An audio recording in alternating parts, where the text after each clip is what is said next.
नमस्कार। आजको शीर्षक हामी भित्र भएको नकारात्मक शक्तिलाई कसरी हटाउने त्यसको बारेमा बताउन गइरहेको छु। जस्तो कि हामीले प्रयोग गर्ने उपकरणहरू, मोबाइल, कम्प्युटर आदिमा नकारात्मक कुराहरू भएमा हामीहरू त्यस्ता अनावश्यक चिजहरूलाई डिलिट गर्छौं अथवा त्यसलाई सफाईको प्रक्रिया अपनाउँछौं। त्यस्तै आज हाम्रो दिमागमा भएका नकारात्मक कुराहरूलाई कसरी डिलिट गर्नुपर्छ भन्ने कुराको जानकारी दिँदैछु।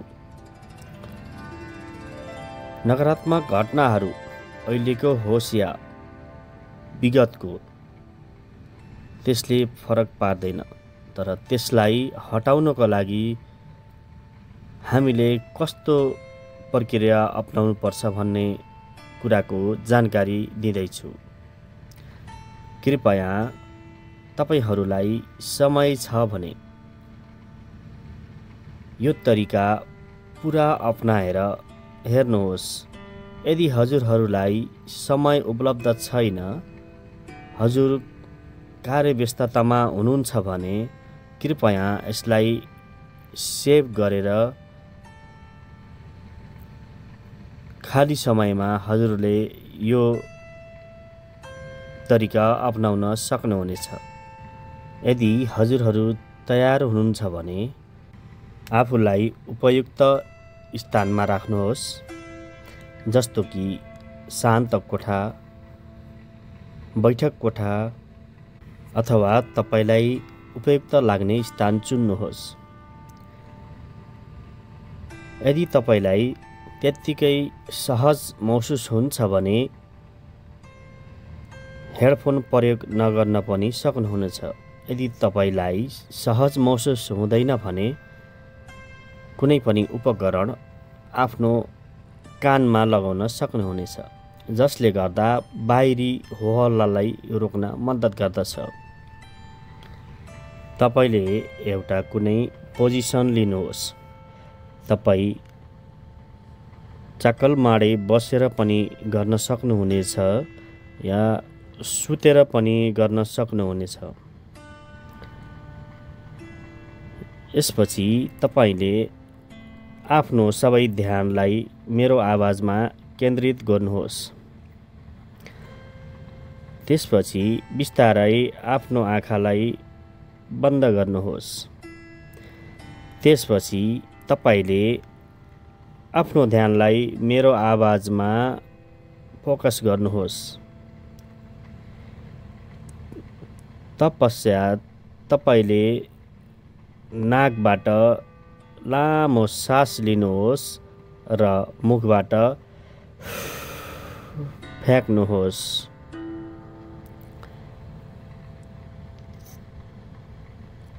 जसरी तपाईहरू मेरो आवाज बिस्तारै सुन्दै हुनुहुन्छ, लगत्तै मैले भनेका कुराहरूलाई पछ्याउँदै जानुहोस्।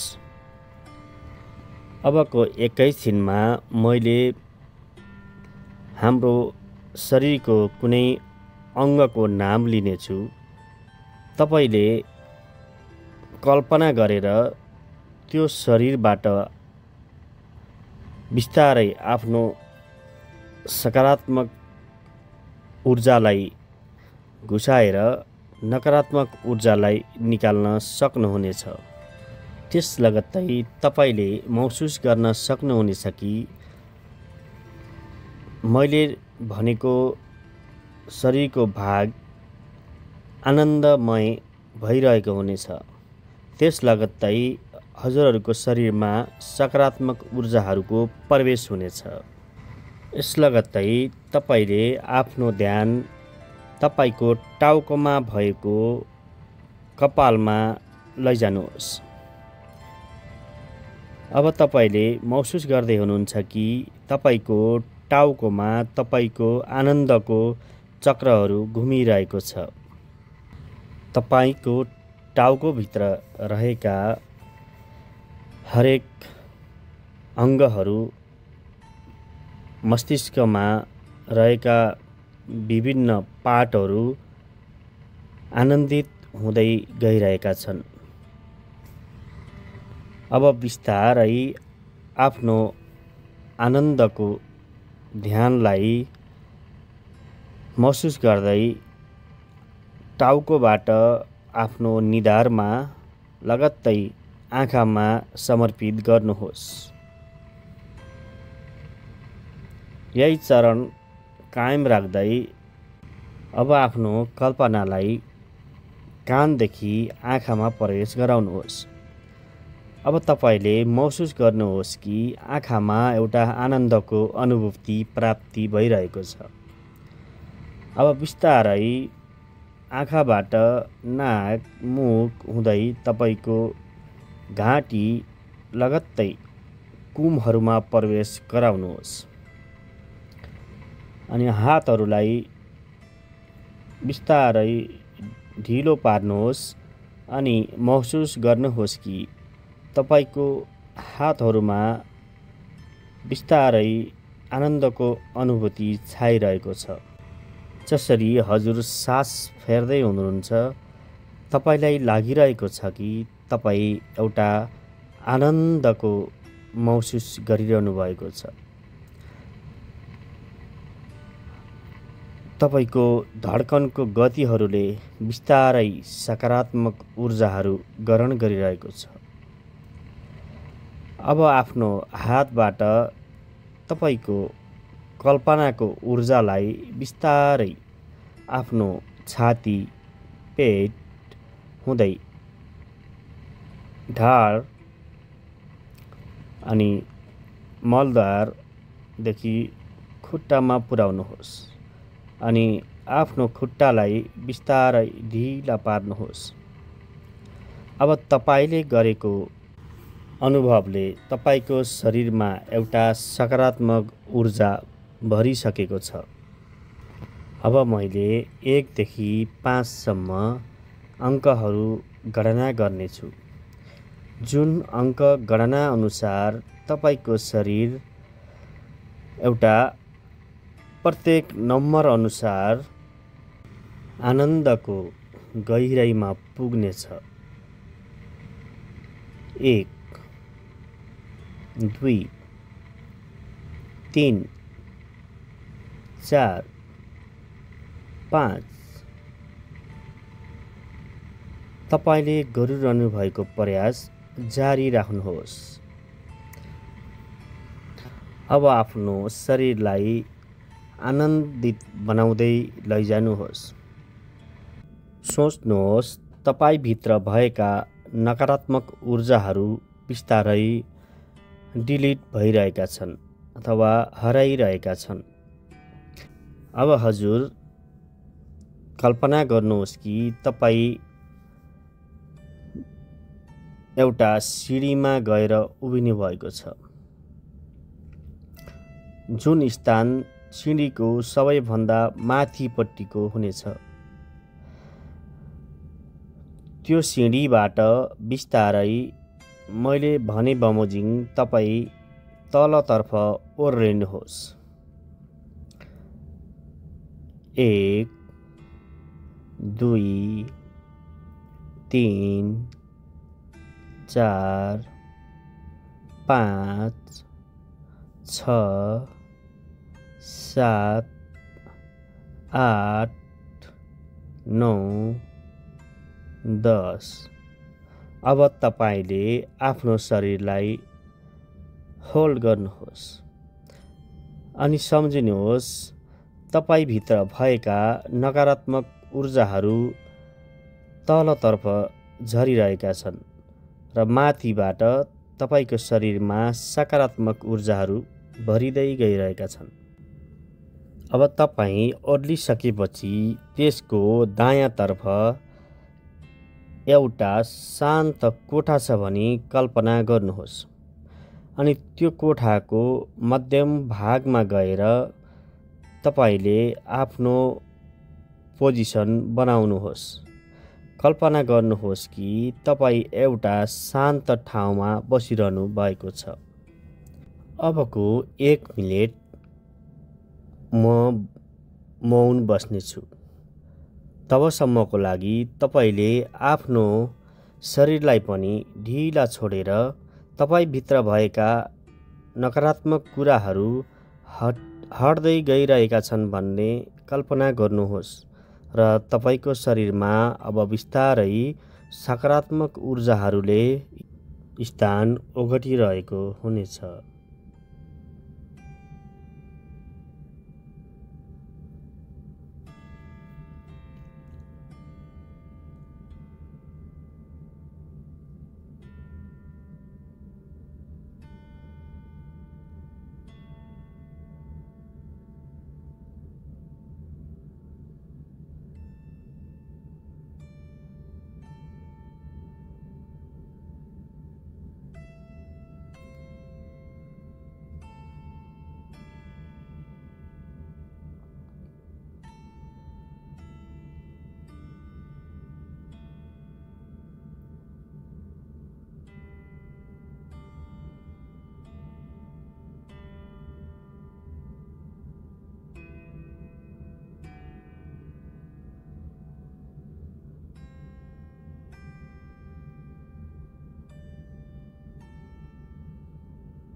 बिस्तारै मेरो आवाजमा ध्यान केन्द्रित गर्नुहोस्।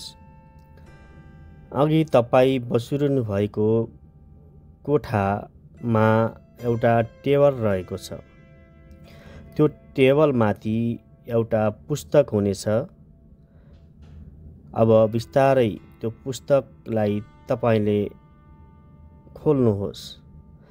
त्यो पुस्तकभित्र तपाईले पाउनुहुनेछ तपाईले आजसम्म जीवनमा ग्रहण गर्नुभएका नकारात्मक कुराहरूले भरिएको हुनेछ। अब हजुरले त्यो नकारात्मक कुराहरूलाई बिस्तारै मेटाउने प्रयास गर्नुहोस्। कल्पना गर्नुहोस् तपाईको कोठाको एउटा कुनामा आगो बलिरहेको हुनेछ। जुन आगो मन्द तरिकाले दाउरामा सल्किरहेको हुनेछ। अब तपाईले त्यो पुस्तकको एक-एकवटा पाना च्यात्दै त्यो आगोमा मिल्काउनुहोस्। बिस्तारै प्रत्येक पानाहरूलाई च्यात्दै गुजुल्ट्याउँदै आगोमा फाल्नुहोस्। अब तपाईसँग भएका सबै पानाहरू सकिएका छन्। तपाईसँग केवल एउटा पुस्तकको गाता मात्र बाँकी रहनेछ। त्यो गातामा लेखिएका शीर्षक पनि बिस्तारै त्यो गातासँगै आगोमा फ्याक्नुहोस्। अब कल्पना गर्नुहोस् कि तपाईको पुस्तकमा भएका नकारात्मक कुराहरू सबै जलिसके। यसै प्रकार तपाईको जीवनमा घटेका घटनाक्रमहरू जसले तपाईको दिमाग स्मरणको लागि हानि गरिरहेको थियो त्यो सबै जलेर नष्ट भइसकेको छ भनी सम्झनुहोस्। अब तपाईले सबै पाना जलाइसक्नु भएको छ। एकैछिन दायाँतर्फ फर्केर हेरेको कल्पना गर्नुहोस् कि त्यहाँ अर्को एउटा टेबलमाथि खाली पाना भएको कापी देख्नुहुनेछ। त्यसमा भित्रपट्टि एउटा सुन्दर कलम पनि हुनेछ। त्यो कापीमा सुन्दर कलमले अबदेखि तपाईले सकारात्मक कुराहरू मात्रै लेख्नुहुनेछ। त्यसैले त्यो कापीलाई तपाईले आफ्नो साथमा लिनुहोस् अनि जीवनमा घटेका राम्रा कुराहरूलाई नोट गर्ने बानी बसाल्नुहोस्। अब बिस्तारै तपाईँ त्यो कोठाबाट बाहिर निस्किनुहोस् अनि सिँढीको तलपट्टि उभिनुहोस्। जसै गरी मैले अङ्कहरू प्रस्तुत गर्नेछु त्यसै गरी तपाईँ माथिपट्टि उक्लिनुहोस्।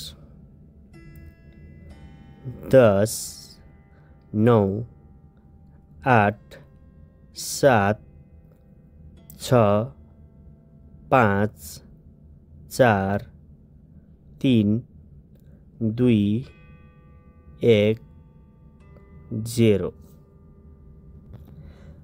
अब बिस्तारै आँखा खोल्नुहोस्। अब तपाईले आँखा खोलिसक्नु भएको छ। तपाईलाई यस्तो लाग्दैछ कि तपाईँ भर्खर बिहान उठिसक्नु भएको छ। तपाईले सबै नकारात्मक कुराहरू बिर्सिसक्नु भएको छ। अब तपाईको जीवनमा बिहानीको सुरुवात जस्तै नौलो अनुभव भइरहेको छ। आजको यो प्रक्रिया अपनाएर मलाई साथ दिनुभएकोमा धेरै धेरै धन्यवाद। आजको यस प्रस्तुतिबाट म विष्णु अफिसियल बिदा माग्न चाहन्छु। नमस्ते, धन्यवाद।